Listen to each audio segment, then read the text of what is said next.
प्रिय पाठकों, सर्वप्रथम आप सबको दीपावली और चित्रगुप्त पूजा की शुभकामनाएं।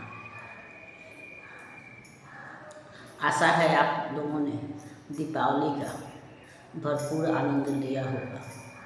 इसके स्वागत में हम लोग कुछ रुक गए थे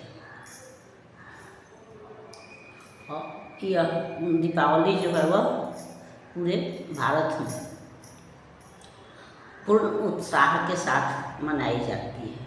यह व्रत और त्यौहार जो है वो हमारे दैनिक दिनचर्या को थोड़ा सा अस्त व्यस्त तो जरूर करते हैं, लेकिन ये हमारे अंदर उत्साह और उल्लास भी भरते हैं और हम एक तरह की दिनचर्या से जब ऊब जाते हैं, वैसी स्थिति में यह व्रत और त्यौहार जो हैं वो हमारे अंदर नई नई ऊर्जा भरते हैं। और भारत ही ऐसा एक देश है जहाँ की इतने सारे त्यौहार व्रत में मनाए जाते हैं।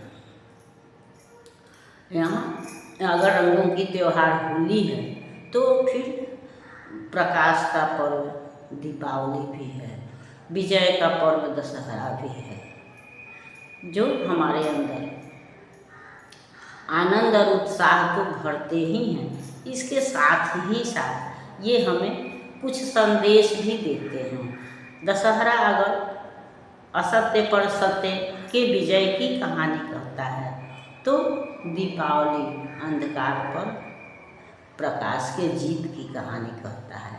वैसे दूसरों शब्दों में हम देखें या कहें तो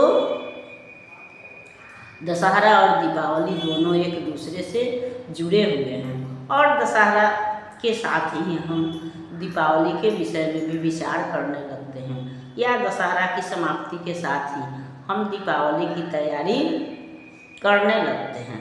हम सभी जानते हैं कि भगवान राम ने 9 दिनों तक माता दुर्गा की पूजा करने के बाद से 10वें दिन रावण का वध किया था, जिसके याद में हम दशहरा मनाते हैं और साथ ही इसको हम आसुरी शक्ति पर दैवी शक्ति का विजय कहें या असत्य पर सत्य की विजय कहें, तो दशहरा को हम लोग दैवी शक्ति के जीत के रूप में, सत्य के जीत के रूप में मनाते हैं। तो दीपावली के दिन भगवान रावण को मार करके 14 वर्ष का वनवास समाप्त करके अयोध्या वापस आए थे, तो उस याद में हम दीपावली मनाते हैं। तो यह तो दीपावली मनाने का कारण हो गया, लेकिन इसके साथ ही साथ हम यह भी देखते हैं कि अगर इसको हम आध्यात्मिक दृष्टि से देखें, वैज्ञानिक दृष्टि से देखें, तो ये दीप जो हैं वो हमको कई तरह के संदेश देते हैं। जैसे अगर ये जलते हुए दिए अगर हमारे वातावरण को शुद्ध करते हैं, कीट पतंगों को नष्ट करते हैं, तो इसके साथ ही ये छोटे छोटे दिए हमको एकता में बल है इसका भी संदेश देते हैं। एक अकेला दीप बुझ सकता है हवा के झोंकों से, लेकिन यह अकेला दीप अपने आसपास को ही प्रकाशित कर सकता है, कुछ दूर तक उजाला फैला सकता है। लेकिन जब यह दीपों की पक्ति जलती है, दीपावली का अर्थ दीपों की पक्ति ही होता है, तो जब यह दीपों की पक्ति जलती है, एक कतार में दिए जलते हैं, तो ये एक अद्भुत आकर्षक दृश्य तो उपस्थित करते ही हैं, साथ ही ये अमावस्या की घनी अंधेरी रात को प्रकाश में परिवर्तित कर देते हैं। वो अंधेरे को भी एक अलग सौंदर्य प्रदान करते हैं, जो हमारी सांस्कृतिक एकता को भी दर्शाता है। हमारे यहाँ का मूल मंत्र है एकता में बल है। हम जो काम अकेले नहीं कर सकते हैं वह हम मिलजुल करके कर लेते हैं। तो इस तरह से यह दीपावली हमें एकता में बल है इसका भी संदेश देता है। इसके साथ ही हमारी सांस्कृतिक विरासत यानी भगवान राम के आने की प्रेरणा देता है।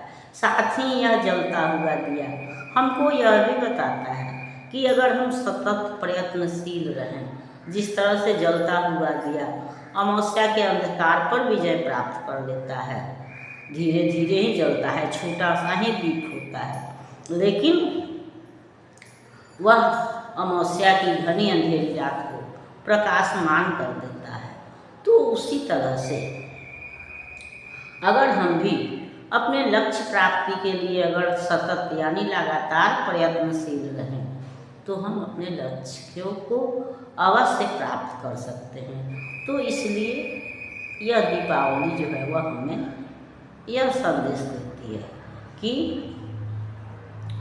हमको अपने उद्देश्य से भटकना नहीं चाहिए, बाधाओं को देख करके विचलित नहीं होना चाहिए, बल्कि दिए की तरह ही अगर हम अविचल भाव से जलते रहे, अपने लक्ष्य की प्राप्ति के लिए प्रयत्नशील रहे, तो हम निश्चित ही अपने लक्ष्य को प्राप्त कर सकते हैं। ये दिए,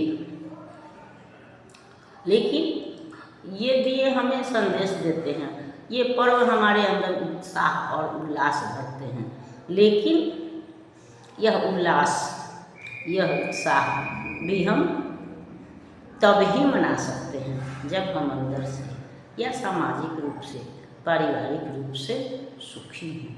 तो यह भी कहते हैं कि हम केवल अपने सुख की कामना नहीं करें, बल्कि अपने साथ साथ ये दीपों की पंक्ति यह कहती है कि हम अपने साथ साथ समाज को भी लेकर चलें, उल्लास को भी लेकर, सबके अंदर उत्साह और साथ साथ त्याग की भावना भी हमारे अंदर होनी चाहिए, क्योंकि हम अकेले कभी खुश नहीं हो सकते हैं।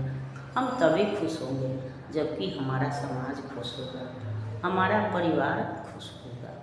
तो ये दिए या यह व्रत और त्यौहार हमारे अंदर उल्लास उत्साह भरते हैं और फिर पुनः हम नई ऊर्जा के साथ अपने कार्य क्षेत्र में प्रवृत्त हो जाते हैं। तो उसी तरह से फिर हमने पिछली श्रृंखला पर तो विचार किया था, फिर हम आगे की नई श्रृंखला के साथ आगे बढ़ते हैं। पिछली श्रृंखला में हमने देखा कि कर्ण किस तरह से युद्ध कर रहा है, उसके युद्ध को देख करके पांडवों की सेना तो भयभीत है ही, सारी सेना चकित है। जिस तरह से नदी के बहाव में नदी का जल जो है वह बहता जाता है, उसी तरह कर्ण के बाण जो हैं वह बाणों की वर्षा हो रही है। जिधर भी देखिए उधर कर्ण ही नजर आता है। लगता ही नहीं है कि कर्ण के को अपने प्राण का भी मोह है, अपने प्राण का भी खतरा है। वह पूरी शक्ति के साथ युद्ध कर रहा है और उसके इस युद्ध को देख तो देवता देखने आते ही हैं, प्रकृति देख ही रही है, और दूसरों को क्या कहें, स्वयं भगवान कृष्ण भी कर्ण के इस युद्ध को देख करके चकित होते हैं और वो अर्जुन से कहते हैं कि अर्जुन, हालांकि तुमको बुरा लग सकता है, लेकिन सही अर्थों में कहा जाए तो मैं तुम्हारी शक्ति भी पहचानता हूँ और कर्ण की शक्ति भी पहचानता हूँ, लेकिन मैं कर्ण को तुमसे बड़ा योद्धा मानता हूँ। यानी कर्ण जो है वह तुमसे ज़्यादा वीर है। कृष्ण कहते हैं, इस पुरुष सिंह का समर देख मेरे तो हुए निहाल नयन, कुछ बुरा न मानो कहता हूँ मैं, आज एक चिड़ दूर वचन, कर्ण के साथ तेरा बल भी मैं खूब जानता आया हूँ, मन ही मन तुझसे बड़ा वीर पर इसे मानता आया हूँ, और देख चरम वीरता आज तो यही सोचता हूँ मन में, है भी कोई जो जीत सके इस अतुल धनुर्धर को रण में। मैं चक्र सुदर्शन धरूं और गांडीव अगर तू तानेगा, तब भी शायद ही आज कर्ण आतंक हमारा मानेगा। यह नहीं देह का बल, केवल अंतर मन के भी विवस्वान है, किए हुए मिलकर इसको इतना प्रचंड ज्वल्यमान। सामान्य पुरुष यह नहीं, और यह तपोनिष्ठ व्रतधारी है। सामान्य पुरुष यह नहीं वीर, यह तपोनिष्ठ व्रतधारी है। मृतिका पूंजी मनुज ज्योतियों के जग का अधिकारी है।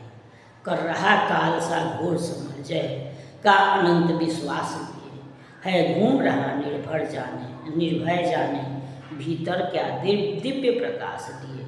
जब भी देखो तब आंखें खड़ी गड़ी, सामने किसी हरिजन पर है, भूल ही गया एक शीश इसके अपने भी तन पर है। तो कृष्ण अर्जुन से कहते हैं कि तुमको बुरा नहीं लगे, या हो सकता है तुमको बुरा लगे, लेकिन आज कर्ण का युद्ध देखकर मेरे भी नयन जो है वह तृप्त हो गए। वह इतना अच्छा युद्ध कर रहा है, और यह युद्ध जो है देख कर के ऐसा लगता है कि आज यह किसी की के रोके रुकने वाला नहीं है, किसी की बात मानने वाला नहीं है। अगर आज मैं सुदर्शन चक्र धरूं और तुम गांडीव धरो, तो भी यह हमारे पकड़ में नहीं आएगा। कहने का मतलब है कि कर्ण आज पूरी क्षमता से, पूरे अंतर्मन से युद्ध कर रहा है। और कृष्ण कह रहे हैं कि यह युद्ध जो है वह शारीरिक बल से नहीं, बल्कि मानसिक बल, अंतर्मन का बल का मतलब है कि मानसिक बल से यह युद्ध कर रहा है। कभी कभी हम देखते हैं कि दुबले पतले कमज़ोर लोग भी बड़ा बड़ा काम कर जाते हैं, जबकि बलिष्ठ व्यक्ति भी बैठा रह जाता है, असफल हो जाता है। तो जो दुबले पतले या कमज़ोर, जिसको समाज समझता है कि इससे कुछ नहीं होगा, वैसे लोग भी सफल हो जाते हैं। तो इसका कारण यही होता है कि वे शारीरिक बल से नहीं, बल्कि अपने आत्मा के बल से, अंतर मन के बल से कार्य करते हैं। इसलिए कमज़ोर और बीमार व्यक्ति भी कभी कभी बड़े बड़े काम कर लेते हैं, और बड़े बड़े बलिष्ठ व्यक्ति भी असफल हो जाते हैं, कुछ काम नहीं कर पाते। तो आज कर्ण की स्थिति भी वही है। भगवान कृष्ण कह रहे हैं कि कर्ण जो यह युद्ध कर रहा है जान छोड़ करके, तो यह युद्ध वह अपने शरीर के बल से नहीं, बल्कि आत्मा के बल से कर रहा है, अंतर मन से कर रहा है। वही इसकी आत्मा इसको प्रचंड बनाए हुए है, और कर्ण को यह अंदाज़ा हो गया है कि वह उसका अंतिम समय आ गया है, इसलिए वह पूरी शक्ति से युद्ध कर रहा है। कर्ण, भगवान कृष्ण कहते हैं कि यह कर्ण जो है वह सामान्य पुरुष नहीं है, उसमें तप है, त्याग है। वह अर्जुन केवल वीर है, योद्धा है, धनुर्धारी है, लेकिन आत्मा का बल जो कर्ण में है वह अर्जुन में नहीं है। यह हम सब जानते हैं। दोनों का अगर हम चरित्र चित्रण करें तो अर्जुन जो है वह एक वीर पुरुष है, लेकिन वह उसने कोई व्रत पालन नहीं किया है, वो तपोनिष्ठ नहीं है, दानवीर नहीं है, लेकिन कर्ण जो है वह उसमें आत्मा का बल है, त्याग का बल है, तपोनिष्ठ है। इसलिए उसकी आत्मिक शक्ति जो है वह अर्जुन से ज़्यादा है। यही कारण है कि समान गुणों के बाद भी वह अर्जुन पर भारी पड़ रहा है। इसके साथ ही साथ अर्जुन को मोह है परिवार का, घर का, नाते का, रिश्ते का, लेकिन कर्ण को कोई मोह नहीं है, उसको अपने शरीर पर भी मोह नहीं है। इसलिए वह अपने प्राणों की चिंता छोड़ करके युद्ध कर रहा है। और वही भगवान कृष्ण भी कर रहे हैं कि यह तो लगता है जैसे कि इसकी दृष्टि तो हरदम शत्रुओं पर ही गड़ी हुई है, कब किसको मारे, कब किसको घायल करे, किसको पकड़े। यह तो लगता है जैसे यह भूल ही गया है कि इसके तन पर भी एक शीश है, यानी इसका भी सर है, इसके ऊपर भी खतरा है, लेकिन कर्ण जो है वह युद्ध के आवेग में यह भूल गया है कि वो अपनी चिंता करना भूल गया है। उसको केवल युद्ध दिखाई पड़ रहा है, अपना लक्ष्य दिखाई पड़ रहा है, उद्देश्य दिखाई पड़ रहा है और उसको सामने खतरा नहीं दिखाई पड़ रहा है। और सही अर्थों में जब हम अपने उद्देश्य के प्रति प्रयत्नशील होते हैं तो वैसी स्थिति में हमको केवल लक्ष्य दिखाई पड़ता है, न कि उसके साधन या उसकी बाधाएं।